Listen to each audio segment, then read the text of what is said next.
Hello students, कैसे हैं आप सब। आप देख रहे हैं मेरा YouTube channel study math with पन्ने सर। बच्चों, जैसा कि आज आपका यूपी बोर्ड का गणित विषय की परीक्षा हुई है, जिसका प्रश्न पत्र मैं आपके सामने लाया हूं और मैं इसको सॉल्व करूंगा। आप लोग इसे मिलाइएगा कि आपने कितने नंबर का पेपर जो है सॉल्व किया है। जैसा कि मैं वीडियो को लंबा नहीं ले जाना चाहता हूं, तो मैं सीधे प्रश्न पे आता हूँ। पहला जो सवाल है कि निम्नलिखित संख्याओं में परिमेय संख्या है, तो ये देखिए कड़ी में 9 √9 का जो है स्क्वायर रूट निकल जाएगा, वर्गमूल निकल जाएगा, कितना होता है 3। और आप जानते हैं कि 3 और इसके नीचे 1 माना जाता है, यानी p/q के फॉर्म में है। p और q दोनों पूर्णांक है, इसलिए जो है पहला ऑप्शन जो है आपका सही है, पहला ऑप्शन कड़ी में 9। बाकी जो है ये सब अपरिमेय संख्याएँ हैं।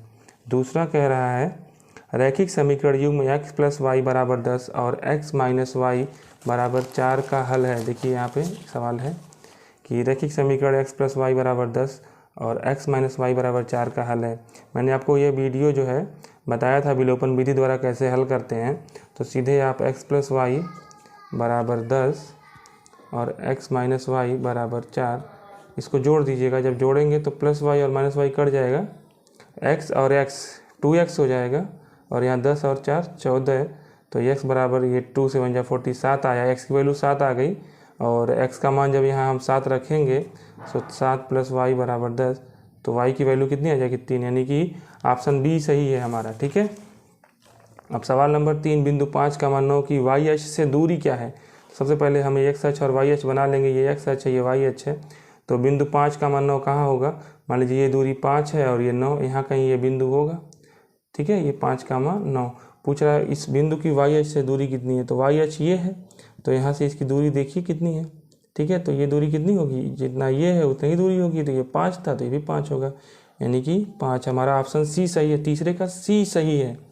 ठीक है। चौथा कह रहा यदि एक समद्विबाहु समकोण त्रिभुज की एक भुजा 5 कड़ी में 2 सेंटीमीटर है तो इसके कर्ण की लंबाई पूछ रहा है। ठीक है, तो आप एक समकोण त्रिभुज बनाइए।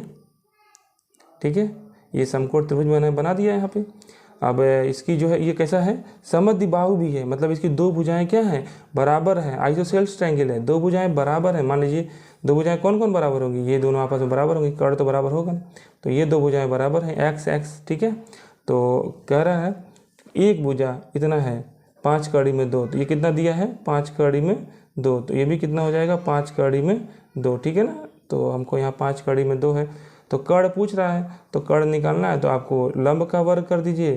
तो इसका वर्ग करेंगे तो 25 ये हो जाएगा, कड़ी में 2 का वर्ग करेंगे तो 2 हो जाएगा, 25 दूनी 50। ऐसे भी वर्ग करेंगे तो 50 हो जाएगा। 50 + 50 जोड़ेंगे कितना आएगा 100, और 100 का वर्गमूल निकालेंगे तो कितना आएगा 10। यानी चौथे का जो है ऑप्शन नंबर ए जो है वो सही है। ठीक है। पांचवा पूछ रहा है ऐसे ही sin स्क्वायर 18 डिग्री और माइनस cos स्क्वायर 72 डिग्री का मान पूछ रहा है। किसी एक को आप चेंज कर दीजिए इसमें। मान लीजिए साइन हम स्क्वायर लिखा है और 18 को लिख सकते हैं 90 - 72 लिख सकते हैं ना। हाँ, 90 में से 72 घटाएंगे 18 आ जाएगा, माइनस cos स्क्वायर 72। अब आप पढ़े होंगे साइन 90 - थीटा क्या होता है cos थीटा, यानी कि cos 72 है, यहाँ स्क्वायर है। ठीक है, 72 डिग्री, और ये भी cos 72 डिग्री का स्क्वायर। अब ये सेम चीज़ है तो घट जाएगा तो क्या आएगा 0, यानी कि ऑप्शन बी हमारा पाँचवें का सही है। ठीक है। ये एक सवाल है छठवां, किसी धनात्मक सम पूर्णांक p के लिए प्रत्येक धनात्मक विषम पूर्णांक का रूप होगा। अब कह रहा है कि सम पूर्णांक p है, p कोई सम पूर्णांक है, तो हमको विषम संख्या प्राप्त करनी है और सम संख्या पता है, तो उसमें एक जोड़ेंगे तो विषम संख्या प्राप्त हो जाएगी, यानी p + 1 ये हो सकता है। ठीक है ना, सही हो सकता है। p तो नहीं होगा क्योंकि p तो सम पूर्णांक है, 2p भी सम पूर्णांक ही होगा, तो p + 1 सही हो सकता है। लेकिन एक ऑप्शन और दिया है 2p + 1, यहाँ भी अगर कोई p का मान सम रखेंगे, मान लीजिए 2 रखेंगे तो 2 दूनी 4 और 1 5, यहाँ भी विषम पूर्णांक आएगा। तो ये एक जो है कंट्रोवर्शियल ऑप्शन दे रखा है ऑप्शन बी और डी। लेकिन बच्चों आप जानिए कि जो मानक रूप होता है विषम संख्या का वो 2p + 1 के फॉर्म में होता है, 2n + 1 के फॉर्म में। तो यहाँ 2p + 1 इसके साथ हम जाएंगे कि ये 2p + 1 सही है। ठीक है ना। ठीक है, अब हम सवाल नंबर 7 की तरफ बढ़ेंगे। कह रहा है यदि संख्याओं 7, 8, x, 11, 14 का माध्य x है तो x का मान पूछ रहा है। 1, 2, 3, 4, 5 संख्याएं हैं, इनका माध्य निकालना है तो कैसे निकालते हैं, सबको जोड़ देते हैं। तो सबको जोड़ देंगे और बटे कितनी है संख्याएं 5 हैं तो 5 लिख देंगे, और उसका माध्य कितना है x है तो x लिख देंगे। तो जोड़ेंगे 7, 8, 15 और 11 26 और 14 40 और प्लस x और अपॉन कितना है 5। यहाँ क्रॉस मल्टीप्लिकेशन करेंगे तो 5x हो जाएगा, या x उधर जाके घट जाएगा, 5x minus x 4x is equal to 40। तो x की वैल्यू कितनी आई 10, यानी हमारा ऑप्शन नंबर बी सही है, 7वें का बी सही है 10। ठीक है। कह रहे यदि द्विघात समीकरण X square plus B X plus C बराबर 0 के मूल बराबर हैं तो सी का मान बताना है। तो अब कोई समीकरण है द्विघात समीकरण A X square plus B X plus C, इसके मूल समान है तो कंडीशन क्या होता है, बी स्क्वायर माइनस 4ac बराबर 0, यानी कि बी स्क्वायर बराबर 4ac, इसको इधर ट्रांसफर कर दिए हैं। तो सी की वैल्यू पूछ रहा है तो सी इज इक्वल टू क्या हो जाएगा, बी स्क्वायर अपॉन 4a, यानी ऑप्शन डी सही है हमारा, ऑप्शन डी। ठीक है। एक सवाल दिया गया 9वां सवाल, 8वें का डी सही है। 9वां एक चित्र है, दिए गए चित्र में AD दिया है x प्लस 3 ये लंबाई, DB दिया है 3x प्लस 19 सेंटीमीटर ये दिया है, AE x सेंटीमीटर दिया है और EC 3x प्लस 4 दिया है। तो कह रहा है x का मान बताइए। ठीक है बच्चों, तो ये जो त्रिभुज हमारा ADE है और ये जो त्रिभुज है ABC, ये समरूप त्रिभुज है, और समरूप त्रिभुज में जो भुजाएं होती हैं वो समानुपाती होती हैं। तो इसको हम चाहें तो ऐसे लिख सकते हैं, AD अपॉन DB बराबर AE अपॉन EC। तो AD हमारा कितना है x plus 3, AD x plus 3 है, और DB कितना है 3x plus 19 is equal to AE यहाँ पे x है और EC कितना है 3x प्लस 4। अब इसको हम क्रॉस मल्टीप्लिकेशन करेंगे तो x से मल्टीप्लाई करेंगे तो 3x square plus 4x plus 3 3 जा 9x प्लस 3 4 जा 12 इज इक्वल टू मल्टीप्लाई करेंगे 3x स्क्वायर प्लस 19x। ये 20 प्रश्न है जिसका उत्तर आपको OMR शीट पे देना था। ठीक है ना। तो 4x और यहाँ 9x, ये 13x प्लस 12 बराबर 19x, या इधर जाएगा तो घट जाएगा, 19 में से 13 जाएगा तो 6x बराबर 12, तो x बराबर 2 सेंटीमीटर, यानी कि हमारा 9वें का C सही है, 9वें का C सही है। इन सभी प्रश्नों का उत्तर OMR शीट पे देना था आपको, आप लोगों ने दिया होगा। ठीक है, बस मैं इसलिए इसको सॉल्व कर रहा हूँ कि आप इसको अपने मिला लीजिएगा कि आपने कितने नंबर का सही किया हुआ है। ठीक है। फिर कह रहा है 10वां नंबर, 1 से 10 तक की धनात्मक सम संख्याओं का समांतर माध्य क्या होगा। 1 से 10 तक की धनात्मक सम संख्याएं, तो सम संख्याएं क्या होंगी, 2, 4, 6, 8, 10 तक पूछ रहा है। तो समांतर माध्य निकालने के लिए सभी संख्याओं का योग 1, 2, 3, 4, 5 बटे उन संख्याओं की संख्या, तो 5 संख्याएं हैं, 2, 4, 6, 6, 12, 8, 20, 10, 30 बटे 5 भाग देंगे तो कितना आएगा 6। तो ऑप्शन डी सही है, 10वें का ऑप्शन डी सही है 6। ठीक है। फिर संख्या 156 का अभाज्य गुणनखंड पूछ रहा है, तो 156 का करिए, प्राइम फैक्टराइजेशन करिए, 2 से कटेगा, 2 से 1 जा 14, 2 8 जा 16, 2 3 जा 6, 2 9 जा 18, और फिर 3 1 जा 3, 3 3 जा 9, 13, यानी ये आया 2 का स्क्वायर, 2 बार आया, 2 का स्क्वायर इंटू 3 इंटू 13, यानी ऑप्शन बी हमारा सही है। इसका जो अभाज्य गुणनखंड है 2 स्क्वायर इंटू 3 इंटू 13 होगा। ठीक है, यानी 11वें का बी सही है। ठीक है। फिर एक कह रहा है यदि एक वर्गीकृत, आपको देखिए ये सवाल नंबर 12, यदि एक वर्गीकृत आंकड़े का माध्य और बहुलक क्रमशः 24 दिया है, माध्य कितना है, माध्य आपका 24 है और बहुलक कितना है 12 है, तो कह रहा है इसका माध्य क्या होगा, मध्यिका। तो एक सूत्र होता है माध्य, मध्यिका और बहुलक में संबंध होता है, बहुलक बराबर होता है 3 गुणे मध्यिका, ठीक है, माइनस 2 गुणे माध्य। तो बहुलक पता है आपको, आंकड़े का माध्य 24 है, बहुलक 12 है, यानी बहुलक 12 है, 3 गुणे मध्यिका नहीं पता है, मान लीजिए यम है, माइनस 2 गुणे माध्य कितना है 24, तो ये हो जाएगा 24 दूनी 48, माइनस इधर आएगा प्लस हो जाएगा, तो 12 प्लस 48 कितना हो जाएगा 60, यानी 3m, तो m बराबर हो जाएगा 3 2 जा 6, ये 0 20, यानी m की वैल्यू, माध्यिका की वैल्यू कितनी आ गई 20, यानी ऑप्शन बी हमारा सही है, 12वें का बी सही है। सवाल नंबर 13 कह रहा है यदि रैखिक समीकरण युग्म 2x प्लस 3y बराबर 5 और 4x प्लस के वाई बराबर 10 के अपरिमित रूप से अनेक हल हैं तो k का मान ज्ञात कीजिए। तो बच्चों आपको बताया था मैंने कि ये दो चर वाले रैखिक समीकरण युग्म का सवाल है कि अगर अपरिमित रूप से अनेक हल होते हैं तो a1 बटे a2 बराबर होता है b1 बटे b2 बराबर c1 बटे c2। तो a1 की वैल्यू यहाँ कितनी है 2 और a2 की वैल्यू कितनी है 4। ऐसे ही b1 की वैल्यू कितनी है 3 और b2 की वैल्यू कितनी है k, c1 कितना है 5, c2 कितना है 10। ठीक है, तो यहाँ से सॉल्व कर लेंगे हम, तिरछा इन दोनों को ले लेंगे, तो किसी को भी ले लेंगे चाहे तो 2k इज इक्वल टू 3 4 जा 12 हो जाएगा, तो k इक्वल टू 6, यानी कि हमारी वैल्यू जो है k का मान कितना है 6, यानी ऑप्शन नंबर 13वें का जो है ऑप्शन नंबर डी आपका सही है। अब सवाल नंबर 14 देखिएगा, बहुत ही आसान है। ABC और BDE दो समबाहु त्रिभुज इस प्रकार हैं कि D भुजा BC का मध्य बिंदु है। त्रिभुजों ABC और BDE के क्षेत्रफलों का अनुपात पूछ रहा है, तो हम बना देते हैं इसी पे पेपर पे ही। एक त्रिभुज है, मान लीजिए ABC, ये समबाहु त्रिभुज है, ठीक है ना, और BDE भी एक समबाहु त्रिभुज है, लेकिन जो इसका D बिंदु है वो BC का मध्य बिंदु है, तो BC ये है तो ये मध्य बिंदु है D, तो इस पे भी एक समबाहु त्रिभुज बना है, ठीक है ना, BDE। ठीक है, तो कह रहे हैं इनके क्षेत्रफलों का अनुपात क्या होगा।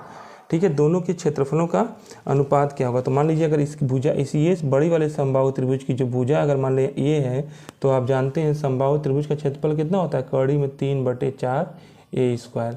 तो छोटे वाले का ये चूँकि मध्य बिंदु है, तो अगर पूरा a है ये समबाहु त्रिभुज है तो ये आधा हो जाएगा, यानी a/2 हो जाएगा। तो इसका क्षेत्रफल ये भी समबाहु त्रिभुज है, तो इसका भी हो जाएगा कड़ी में 3/4, और इसकी लेकिन भुजा छोटी हो गई है, आधी हो गई है a/2 का स्क्वायर, तो ये इससे कैंसिल हो जाएगा, तो a² और यहाँ आ जाएगा a²/4। ठीक है, तो ये कैंसिल हो जाएगा, तो ये हो जाएगा 4:1, 4:1, ये हमारा ऑप्शन सी जो है वो सही है। ठीक है, फिर 15वां ऐसे कह रहा है cos a बराबर 7/25 है, तो tan a plus cot a का मान पूछ रहा है। तो ये सब सवाल मैंने आपको बताया था, मेरा वीडियो देखिएगा ट्रिग्नोमेट्री का, वहाँ मैंने बताया था ये सब। तो ये a है, ये b है, ये c है। तो cos a 7/25 दिया है, तो cos a बराबर होता है क्या, आधार बटे कड़, यानी कि आधार हमारा कितना है 7 और कड़ कितना है 25। तो पाइथागोरस प्रमेय का जब यूज करेंगे तो 25 का वर्ग करेंगे 625 आएगा, और 7 का वर्ग करेंगे तो 49 आएगा, तो घटाएंगे इसको। ठीक है, तो ये हमारा आ जाएगा 24, वर्गमूल लेंगे तो 24 आ जाएगा। तो tan a plus cot a पूछ रहा है, तो tan a क्या होता है, लंब बटे आधार, यानी 24/7, प्लस cot a क्या होता है, आधार बटे लंब, यानी कि 7/24। हल कर लेंगे इसको, तो आपका 24 का गुणा कर लेंगे,